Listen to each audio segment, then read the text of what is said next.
Welcome to Locked On Golden Knights. Your Locked On Golden Knights, your daily podcast on the Vegas Golden Knights, part of the Locked On Podcast Network. Your team every day.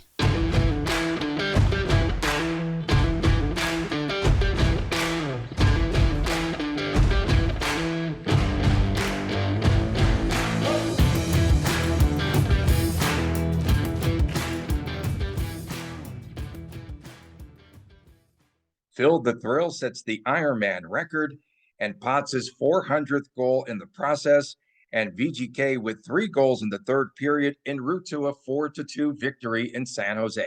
Hi again, everyone. Tony Cardasco along with Chris Golick. We come to you every day direct from Las Vegas. I am at Tony Dasco on Twitter. He is at TD Chris G, at Locked On VGK. You could find us there. Locked On VGK, of course, is our YouTube channel. Please subscribe there. So, Chris, Tuesday began with not a major earthquake, 5.1 on the Richter scale. And then it ended with that 4-2 VGK win in San Jose at the epicenter for VGK at the SAP Center last night. Of course, it was Phil Kessel's show. He sets the Ironman record, appearing in his 990th career consecutive game. And in the first period, he scored his 400th career goal. And a couple of really good pucks and milestones, things to talk about, wearing no pants in that photo afterwards. We'll be talking a lot about Kessel, of course, in our second segment. But let's just start off by acknowledging Phil Kessel and that accomplishment.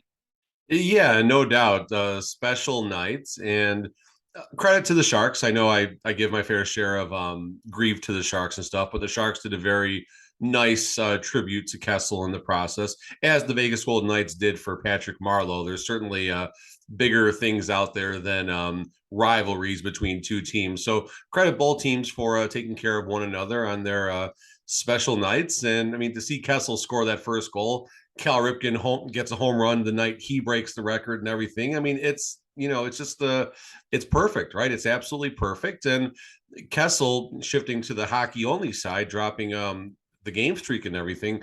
Kessel's starting to click right now. Kessel is starting to find his way, and he's doing it in a very important place for the VGK.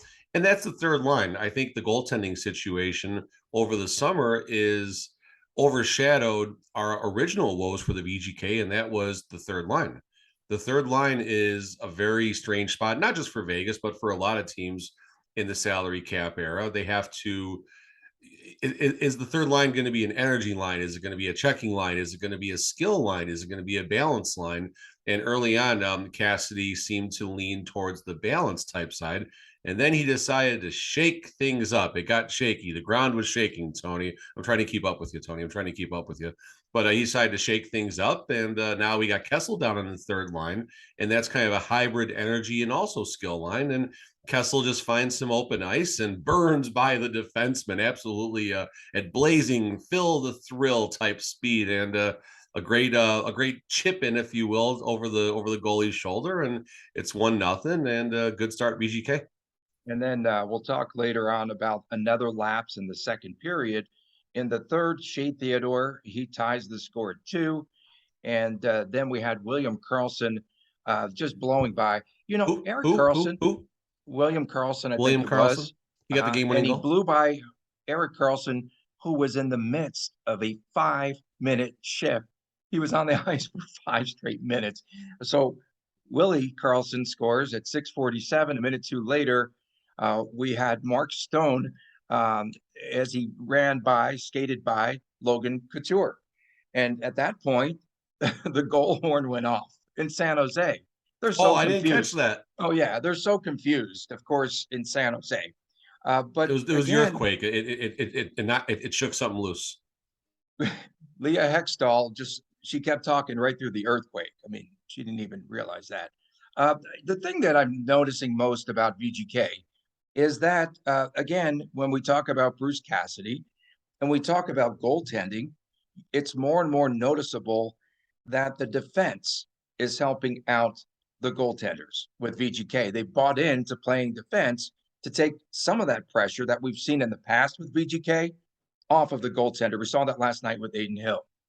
Yeah, I think you're leading me into I can't remember if it was a power play situation, but Aiden Hill makes a save, juicy rebound right out front. I think it was it Howden that was right with them, but Aiden Hill just basically goes his left to right, and either Aiden Hill made the save or there was a VGK player right there to help in that. And VGK got back to their structure, right? They got back to their game in the third. And you mentioned Erik Karlsson. Outside of the Willie Karlsson goal, there you go, the Willie Karlsson goal.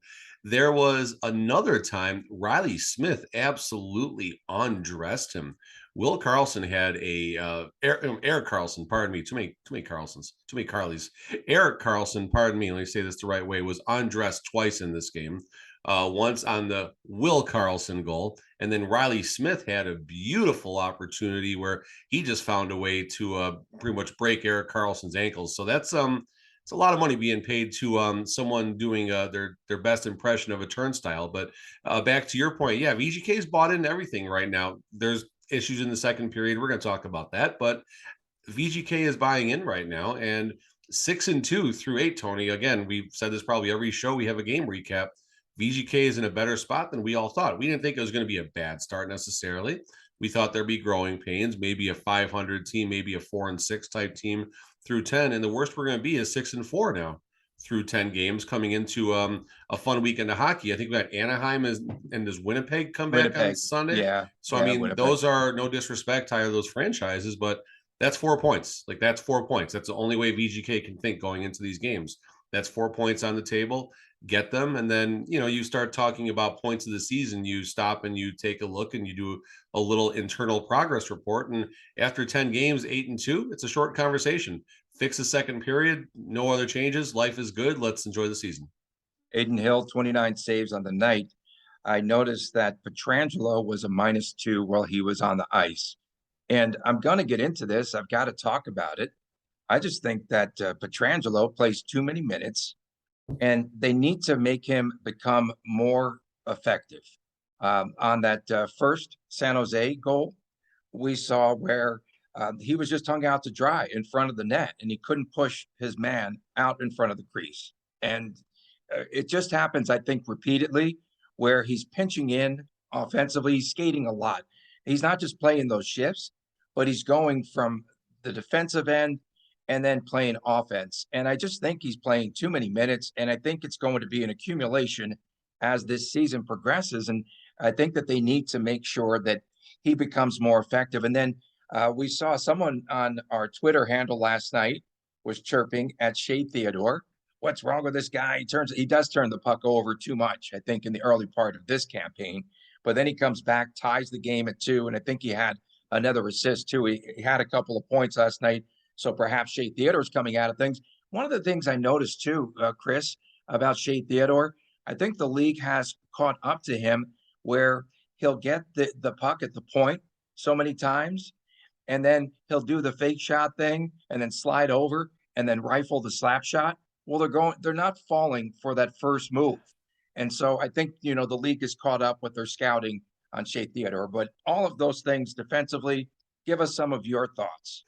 So Shea Theodore, number one, that's something you see. Again, folks, I invoke all of you to go to City National, go to Henderson and catch a VGK or a Silver Knights practice. And the Silver Knights practice is actually where I saw a drill that Tony's alluding to, where basically there's, all right, let me draw the picture here. Let me paint the picture.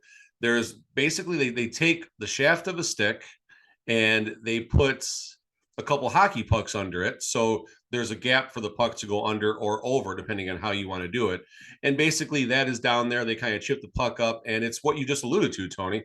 They accept a pass from a coach. They kind of go left, they cut back and fake a shot, and they have to get a shot. Sometimes they want the shot to go right under that stick to kind of get a certain angle on it. They want it to go over. But point being is there's a drill that you'll see a lot in the practices that is exactly what you just said, Tony, where they get the shot, they get a pass, they fake, they go left or right, and they get a shot, and the goal is to get it through to the net, obviously. So Theodore, he'll be fine.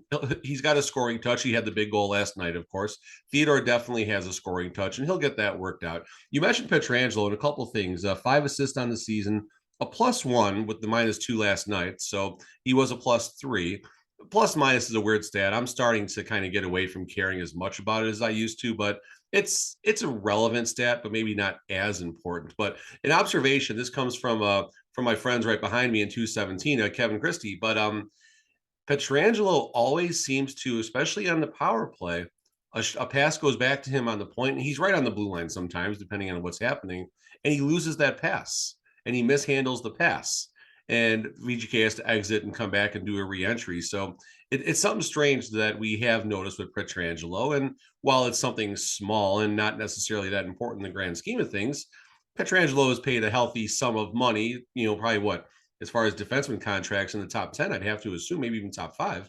Yeah. And, he's got to be able to accept those passes and things like that. And for what he's paid to do and what he has been doing, Pietrangelo's not really a noticeable player. As weird as that sounds, Tony, he is not really that much of a noticeable player outside of his contract. I'm not knocking him when I say that. I'm not saying he's overpaid. That's not the path of this by any means. But I think that he could be more efficient with fewer minutes on the no, ice. no There's doubt, got to be a Tony, better that's way fair. to divvy it up there to make him, because when he's playing and he's fresh, he's a different player than when he's tired and at the end of a long shift and getting banged around. And he's supposed to be physical, have that physical presence in front of the goaltender. On the backside of a home and away too. That's the other thing. I mean, you got 6 very capable defensemen out there. You only run one defenseman usually on the power play. So sure, those minutes can be divvied up a little bit. And I guess just take a moment to acknowledge the fact that if this is kind of what we're chirping about 8 games in, we're doing just fine right now. Yeah, and I have to admit that Nick Hague is starting to play much better. Of course, a couple of nights back, he collected that turnover there and turned into a goal. And then last night, I don't know if you got this, but Timo Meier, Timo Meier, when he gave him the stare down, did you see that? Oh no, I didn't catch that. I thought you were going to talk Timo about was trying. Well, face. Timo was trying to buzz around him, and then he just gave him this dirty look. He had to look down at Timo, and Timo just skated away. He just had no recourse. He couldn't even chirp, nothing. He just shut up and skated away. But Timo Meier, man, struggling. 8 shots on goal last night. Still hasn't broken through for that first goal. And then that whole first line, Tony, I don't know if that first line has a goal. They don't. I don't think they do, unless Barabanov has one, because I don't think they do. I don't think they do, and we were talking about that yesterday. They've not been effective at all. And on that one play where Karlsson scored the goal, Timo Meier he was like frustrated and he was skating in and they're trying to set up a play. And then he just dumps the puck in. And I don't know if it was headed for a line change or what have you, but he just looked disinterested at times and he's so frustrated.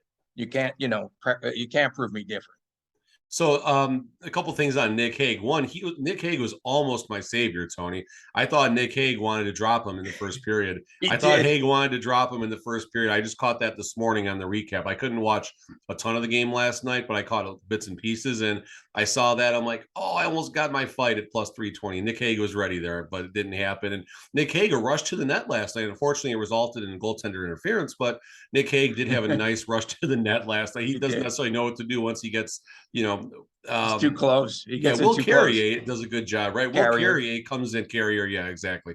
Will Carrier comes in nicely and kind of has that little move where he kind of goes deep, comes back out, and either tries to get it backhand or forehand. But Willie Carrier needs to teach Nick Hague a thing or two about being around the net and what to do.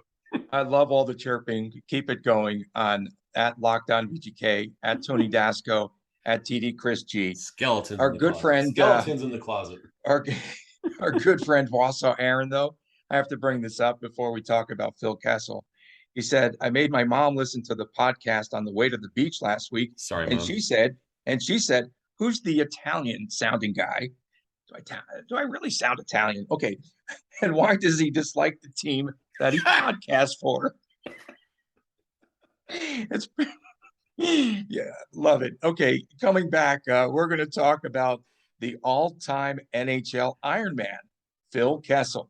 We'll talk about Phil the Thrill as we return here on Locked On Golden Knights.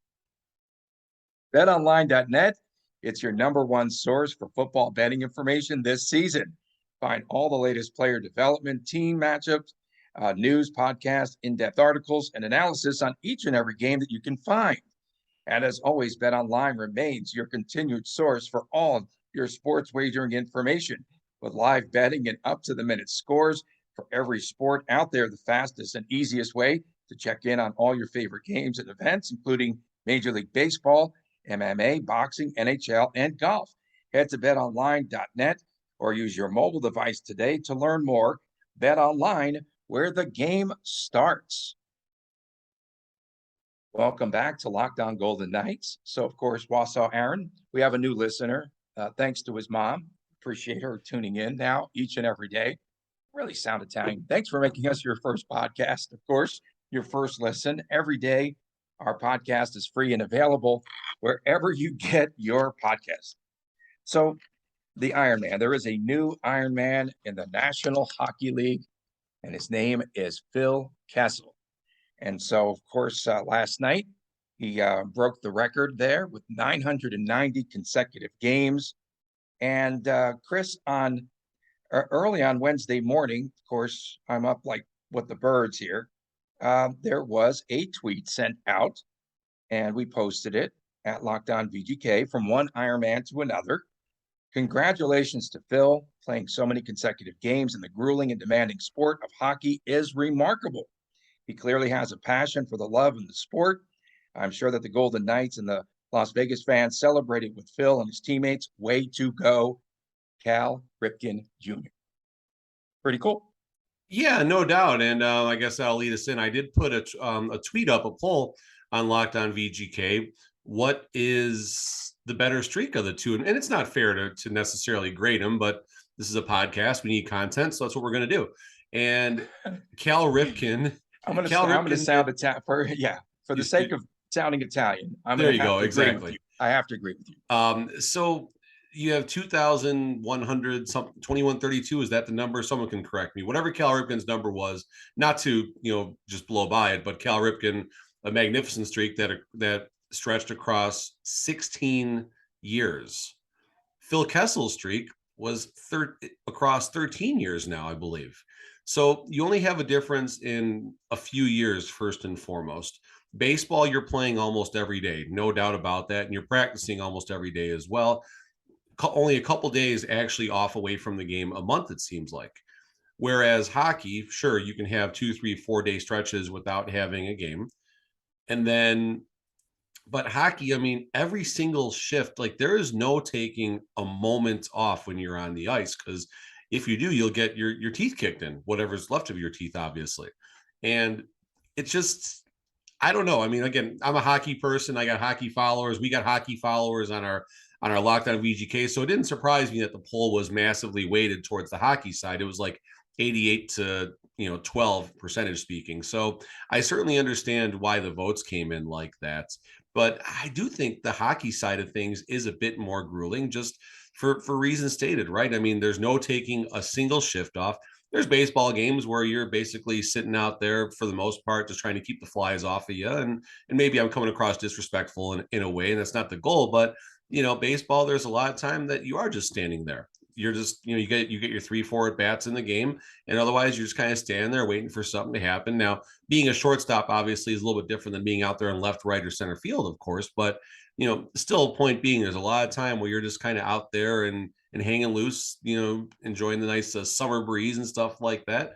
Whereas hockey, every single moment of every single shift, you are out there with your head on a swivel doing your thing, and not just trying not to get hit, but you're out there hitting a much more physical game. So I got to give the nod to Phil Kessel and what he's accomplished if you're going to compare it to the baseball side of things. But I mean, what 3,000 plus periods played, 60,000 consecutive minutes, more when you factor the overtimes and stuff. It's more than 22,000 shifts. Yeah, it's that's a great number, Tony. That's a remarkable number right there. And you think back about that, and all love for Phil Kessel and everything and all the stories that have come out, but it's just remarkable that Phil Kessel's the guy. That's not the guy that anyone would picture that would do something like that. And I think it's awesome. And the fact that he took his celebratory picture with the team not wearing any pants, just like, cool, okay, I don't care. He's who he is. He is who he is, and it's great. That's He's how I so, can put a bow on it. yeah, he said he's so old. He's 35 years old. He's just so stinking old. He said a lot of days last night on ESPN, he didn't feel like playing, but he did. And I get the feeling too, okay, so Kessel does have more in the tank as we're finding out the last couple of nights when he really does assert himself. Mm-hmm.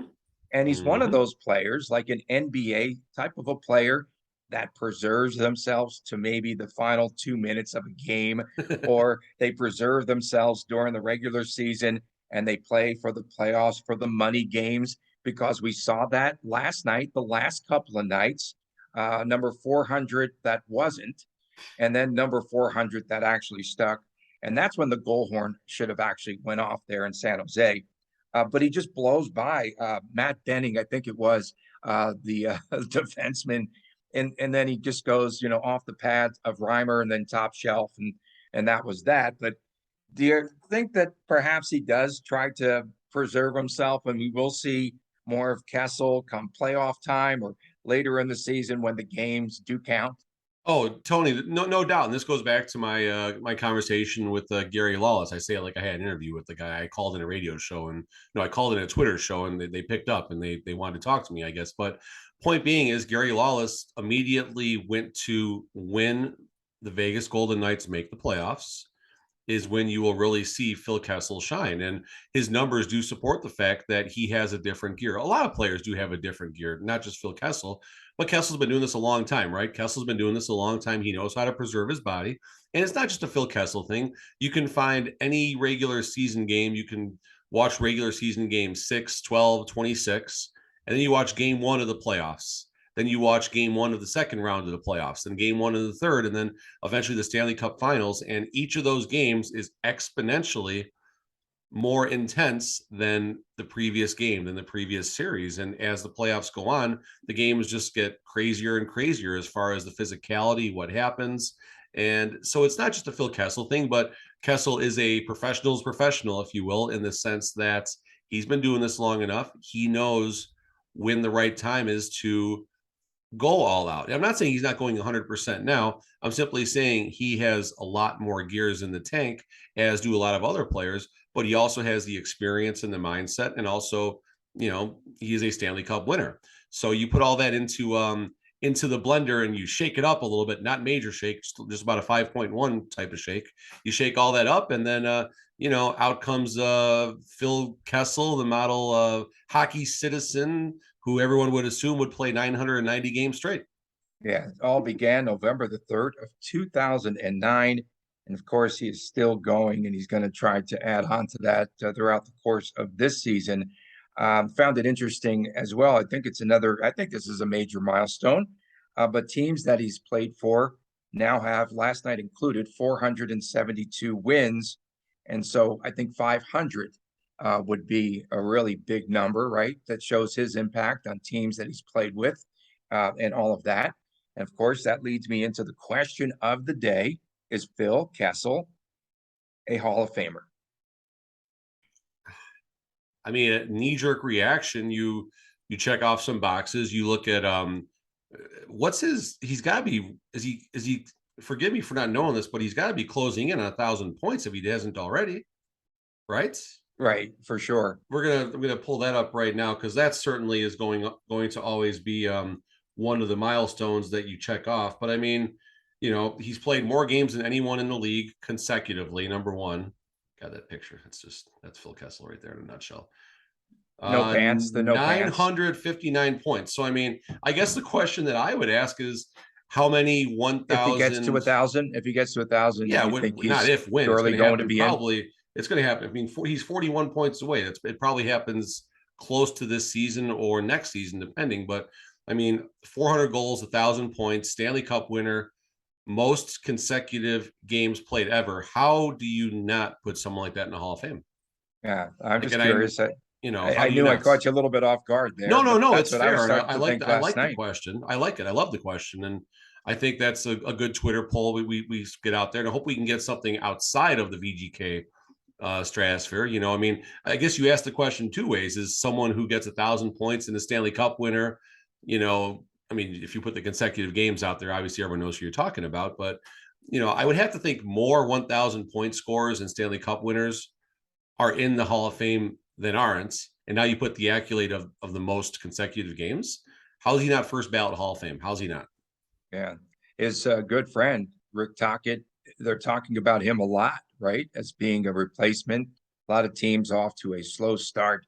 That Vancouver Canucks team is a mess. And yeah, Barry Trotz this week also saying, as we roll back the way back machine of sorts. But again, Tocchet and the time there, Tocchet and Kessel are really tight. And that's one of the reasons why Phil Kessel is here in Las Vegas, because Tocchet also lives here. Barry Trotz says, hey, you know what? Be interesting to coach an original six team.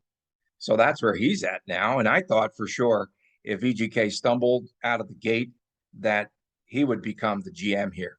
I really had no doubt that he wants a GM job at some point. The McCrimmon plan, it's working, folks. It's working.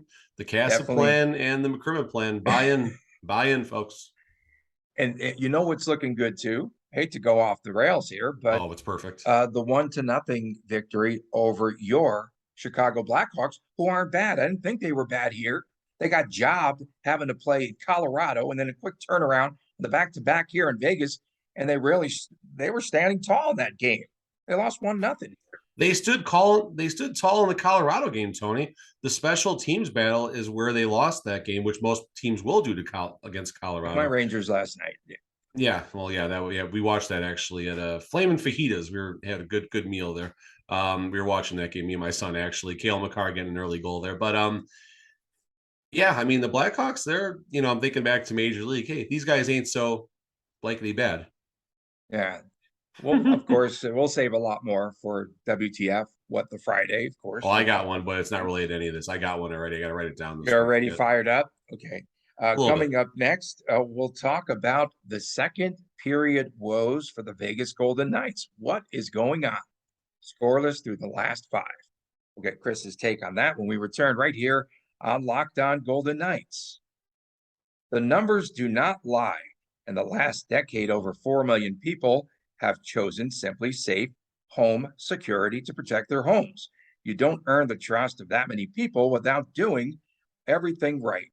So at Simply Safe, your safety is the number one thing that matters. I know because I use it in my very own home. They protect you without everything, all these bells and whistles, but they do have cutting edge security technology powered by 24/7 professional monitoring agents who always have your back. And some of the reasons why I do love it is because it really does provide 24/7 professional monitoring. Simply Safe's agents, they call you at the moment that a threat is in place, something that's detected, and then they dispatch the police, first responders in an emergency, even if you're not at home or even if you cannot be reached. Simply Safe blankets your home in protection with advanced sensors for each and every room, window, and door. HD security cameras for inside and outside of your home as well. Smarter ways to really instantly detect fires, floods, and other threats to your home.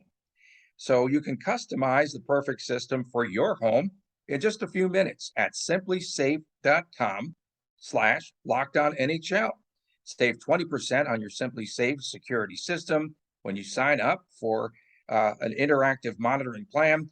You will also get your first month for free. Visit simplysafe.com/LockedOnNHL to learn more. There's no safe like Simply Safe. Tony Cardasco and Chris Golick from Las Vegas. 10-minute warning. Just got the 10-minute warning. Both of us were clicking up there. That's Simply, SIMPLI, by the way. And I am simply Tony Cardasco, the Italian sounding guy. And Chris Golick, of course, sounds like a referee, I think, at times. There's an Italian flag there. Italian flag on the arm. Very cool. Oh, wow. That's. Do you have to ref the fights in the household too? Some you send Tony, the kids to the box? Just like when I am on the ice, if they start going, sometimes I just sit back and take numbers. Sometimes you can't get in the middle of that storm. VGK, as Chris has pointed out here, the last couple of shows and repeatedly has not scored a goal in the second period. And last night made it 5 consecutive games. The last goal was against the Kraken in the second period on October the 15th. And they actually scored 3 goals, Chris, in that game in the second period.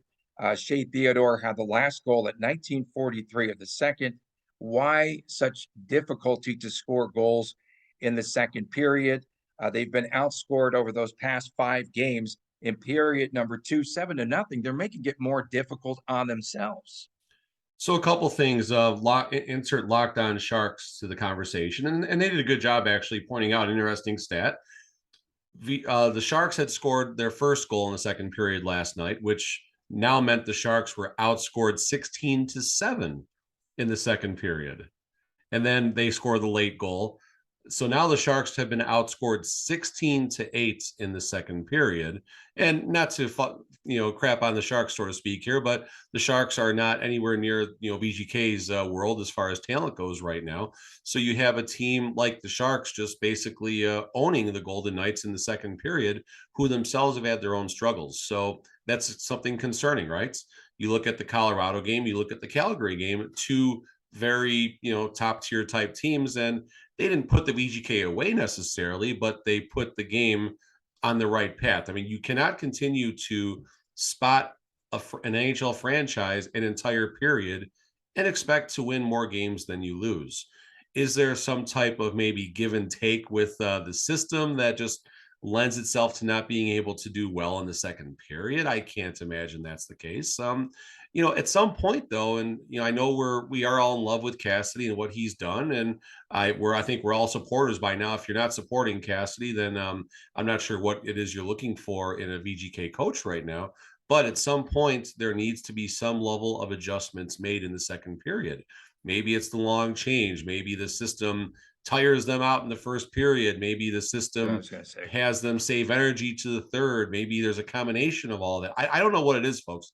I don't know what it is or why it's happening. I know VGK starts very hot. I know VGK owns a lot of the third periods, which goes back to season number 1. I can't tell you how many times I waited in season number 1 to load up on the Vegas Golden Knights in the third period on various betting apps and did pretty well. And I think you can do the same thing this year as well, especially last night. You could have got some good plus money on Vegas going from the second to the third to win that game against the Sharks team that they were minus 180 against to win the game overall. So why this is happening, I don't know. But at some points, Cassidy is the one who has to figure that out. He's the coach. He's the one who is responsible. And I do feel that there is a slight kink in the armor right now on the coaching side as to what's happening in the second period. I don't have the answer. I don't. This is obviously someone who's many pay grades above myself and Tony. At least myself. I don't know how much money Tony makes, but definitely more than myself. And he's got to figure this out. He's got to spin the dials, and it'll be real nice, especially against Winnipeg. Winnipeg did outscore the VGK in the last time at T-Mobile a week and a half ago. So it'll be nice to see what types of adjustments are made now that we're starting to get some opportunities to get these teams on the second time of the season. Let's see what changes are made. Long story longer. That's what I'm saying. So it's been 100 minutes and 17 seconds since they last scored a second period goal. That's over 5 games. That's it. That is a problem. And I think I surmise that they do press and they push so hard in the first period that perhaps they take that occasional breather in the second period. I don't know. They take their foot off the pedal, so to speak. San Jose outskated VGK in that second period. They look good. They scored 2 goals. I was like, who is this team, right? And I know that they had interviewed Dave Quinn. He said that his team was very poised. Again, they had Nico Sturm on that goal, and he just bodied up Pietrangelo. And Pietrangelo, again, that's the goal that it's like, okay, you need to move him. I know Sturm is a very big guy, but of course, Cotter had him cartwheeling out there on his big hit. And then, and then the other goal was hurdle to Nieto. Nieto came off the bench unmarked and just skated in on a beautiful stretch pass. And that was actually a really good play. But again, they just need to play more consistently and against better teams. they will take advantage in that second period if They this have. is going They to have. become, if it's going to become a trend. No doubt, Tony, no doubt. And, Toronto could have taken the game and taken the game in T-Mobile this past Monday as well. Like all these, it's all valid right now. It is a concern. And again, I'm glad this is the only concern that we're talking about on a team that is 6-2 that has looked very good more times than they haven't. They've had a few bad runs. The Calgary situation, you can maybe attribute that to the penalties. Maybe you strike that one from the record. Just one of those weird nights, weird moments. So, but still, something needs to happen in that second period as things progress, as the season progresses, as the games get more intense, as we mentioned, as these types of things start happening, you have to fix that. The playoffs, every single shift is so important. If this trend continues, VGK would not last long in the playoffs. I know we're basically 4, 5, 6 months away from even they having that conversation right now. So VGK has time to right the ship on the second period, and there's no reason to think they won't, folks. There's no reason to think that Cassidy will not get this figured out because Cassidy has done everything right, from lineups to the system to juggling and shaking up the lines to keep with the earthquake theme that Tony started the show off magnificently with. So Cassidy's going to figure this out. I have full and complete confidence. Chris Condos, that's for you. Full and complete confidence in Cassidy and what he's doing out there. And I think everything will be fine. Just, we got Anaheim on Friday, Winnipeg on Sunday. Let's see if it's going to turn. The second period is going to turn. No reason to think it won't. On Friday, in addition to Friday, I think we should talk about whether or not this roster is sustainable. I was thinking about that during the game last night, and I think we can really delve into that on this show because Bill Foley says it's the best roster that he's ever had here with VGK. We both beg to differ for a variety of different reasons, but again, we don't know until we see the end result with this team. And can Willie Karlsson perhaps maybe teach Jack Eichel how to find the empty net? He's probably the best at scoring in the empty netters. He had the game. You leave Slick Willie alone. He had his he had the GWG last night, Tony. You can't crap on that parade. Karlsson's got goals. The game winner. 3 goals. What's the over under now? Will he hit 30 this season? I say that he should be. That's my number one complaint. I think he should be much better with all that talent around him. Leave Willie Karlsson alone. He's doing. Is it 30 and a hook? What are you going to put up there on the board? Yeah, we predicted. I gave a number for him. We have to go back and watch that show. I gave a number. I can't remember what it was, but all things all goofiness aside, I thought William Karlsson could have a big bounce back under Cassidy. Yeah, and no, we both felt the same way. And coming up on tomorrow's show, we'll have a visit with Jordan Papirny, the goaltender for the Savannah Ghost Pirates, and a former Brandon Wheat King. Oh, we're going to have so much fun. Can't wait for that show. For my man, Chris Golick, I'm Tony Cardasco in Las Vegas. Thanks for tuning in. Thanks for making us your first listen every day. See you tomorrow right here on Locked On Golden Knights.